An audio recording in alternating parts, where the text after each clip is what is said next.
People ask, how do you play a robot? And I literally don't think about it because I'm often dressed as a robot and I'm very lazy and I think, well, that's all done for me.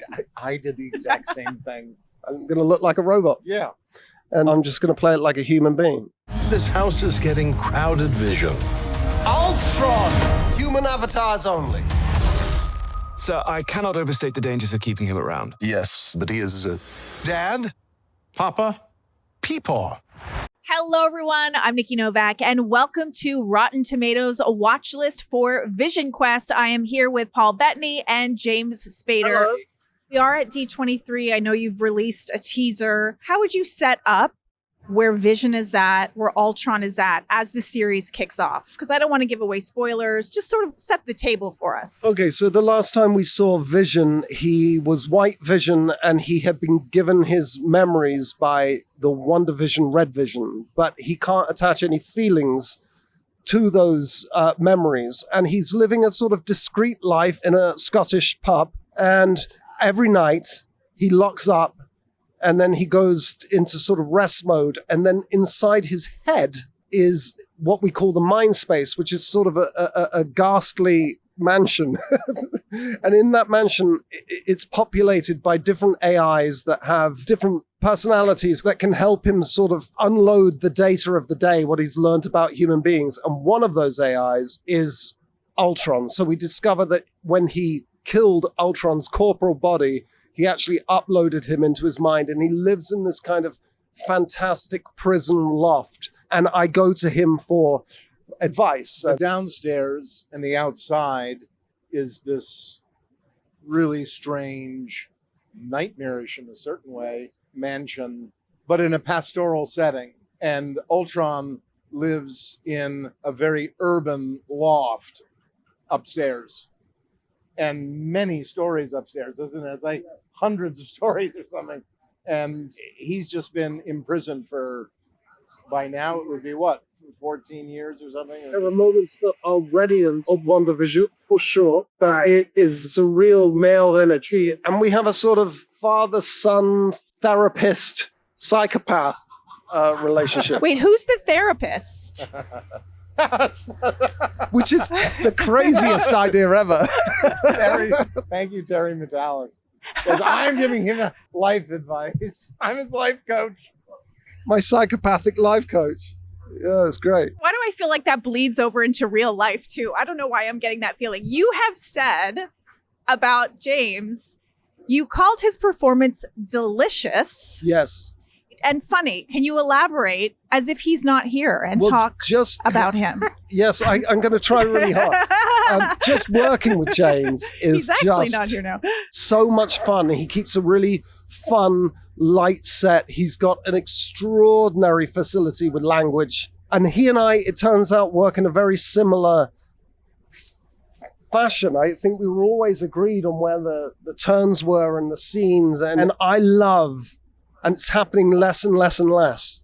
But I love an actor that shows up with a plan, and they've really thought about it. And he's so fastidious and so prepared. And the performance is so nuanced and hilarious and really moving, but not in a mawkish way. Not in a mawkish way.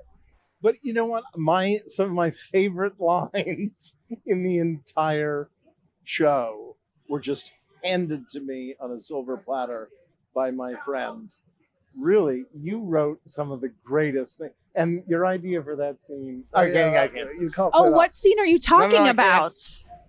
I came up with an idea for a scene, and I said, Terry... Oh, my God. Do we have time to do this scene? And he was like, it's such a fun idea. And they wrote it, and it and it was great. And it was sort of a mirror of something else. That this is so frustrating for everyone. And he said, I got so excited.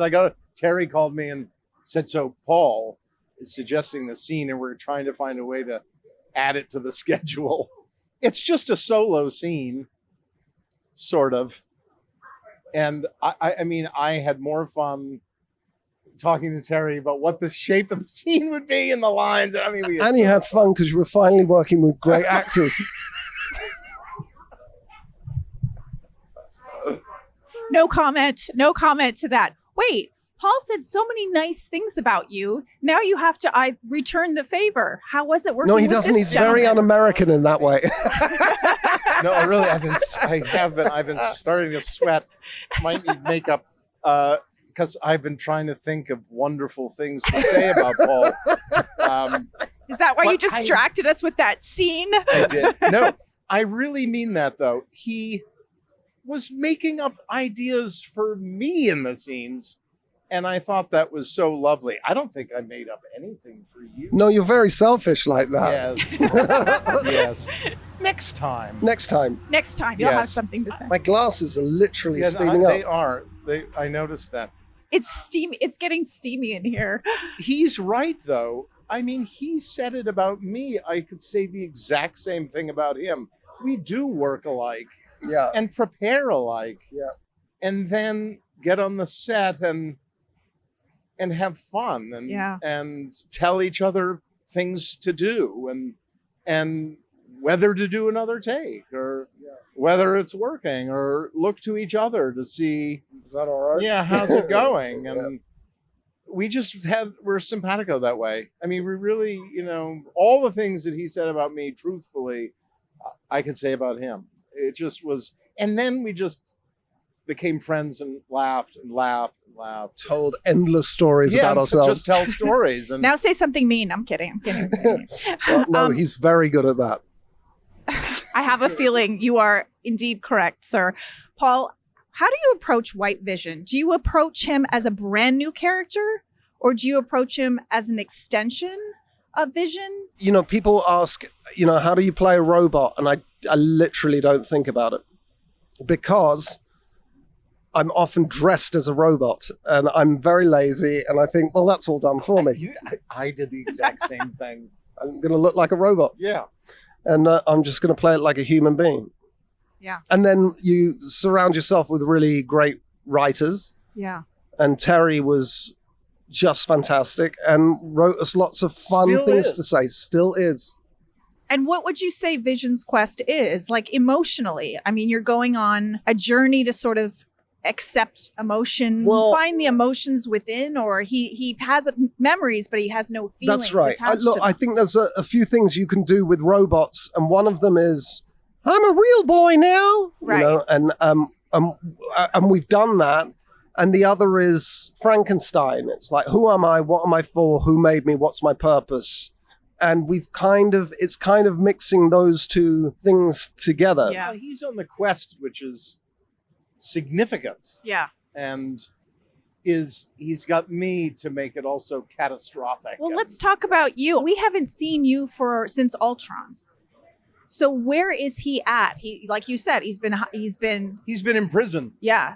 So where's he at emotionally? And Where's he's he at? been able to, he's had access to the internet, television, history, and he's just been consuming. And doing a bit of painting. And he's been painting. He's and become a thinking painter. I never and know if making you two are trouble. being serious No, it's or true. not. He's become a I painter. know, those are all truths. Yeah. He has the most magnificent beard. It's like Yes. Isambard Kingdom Brunel's beard. It's like you could hide a badger in that beard. Poseidon's beard. It's a great beard. I love it. And he's just making trouble. He's, in this house with him, who he loves, hates, and then all these other AIs who he couldn't give a shit about. I was going to ask you about those AIs that you don't give a shit about because you have a lot of castmates rounding out the cast. And we've seen some of those AI, usually around Tony Stark in Yes. other iterations. So what can you say about your castmates and what they bring to the story? Yes. So there is Edith, Yeah. who was an AI that Stark gave to Peter Parker after his death. Edith is played by the extraordinarily funny and wonderful Emily Hampshire, who everybody adored. She's the funniest person Wow. that you can ever hang out with. And then there is Orla, who plays Friday, who took over Jarvis's position when Jarvis went into Vision's body. And then Henry and Jonathan. there's Henry and Jonathan playing Dummy and you. And Jarvis. Yeah. Yes. played by James James. Darcy. Played brilliantly. Not as well as me when I played Jarvis, but he's a close second. And that was really lovely too, because You I can't hadn't do it all. seen James since we were young bucks together on Master and Commander Wow. Right. all those Oh my years ago. gosh, Wow. right. Huh. So there is perhaps a new character who might be related to you, might be a son. Are we allowed to talk about this? Well, I think it's in the trailer. Yeah, I think it is in the trailer, correct? There's definitely a boy who may or may not think that he is somehow related to me, Oh, get over it. which would of course be impossible. It's his son, AM1, my grandson. That's right. I'm a robot, dude. Okay. I'm a robot. How could I possibly have a... Okay, great. A Now we're human back son. to episode 1. Plus, he's Scottish. You learn nothing. How did I have a Scottish son? It's impossible. As we wrap up, I know you've sort of seen cuts of this series along the way. Terry has said that he realized his Marvel dreams in the finale. So what are fans in for this series in terms of Easter eggs, story? How wowed are the fans going to be? Boy, that's a big question. It was. I was basically trying to ask 3 questions in one. Yeah, I was going to say. They're going to be really wild. Terry is a fan, and he knows how to place Easter eggs. There are so many things that have already been picked up from, people seeing the display, Yeah. that fans have kind of noticed. And I'm sure they will be poring over the trailer for new little tidbits. But it has all of the sort of quirkiness of WandaVision, but with massive action scenes and intergenerational damage with lasers and robots. What more could you want? This series is so fantastic as just a thing on its own. It did not have to have seen either of the other 2 series to completely love this one. It's really funny and exciting, emotional, but at the same time, balance always the sort of irreverence and dire circumstances. It really shoots out of the gate. And you 2 are not actors, you are actors. You are incredible. Cannot wait to watch you in this. And congratulations. And thanks for the laughs today. Thank you very much. That was I fun. haven't heard a word she's said No. this entire time. It's deafening. in So noisy. here. It's deafening. No idea. I'm just trying to read her lips. That's what I've been trying to do too. Thank you, Nikki. Nice to meet you, Nikki.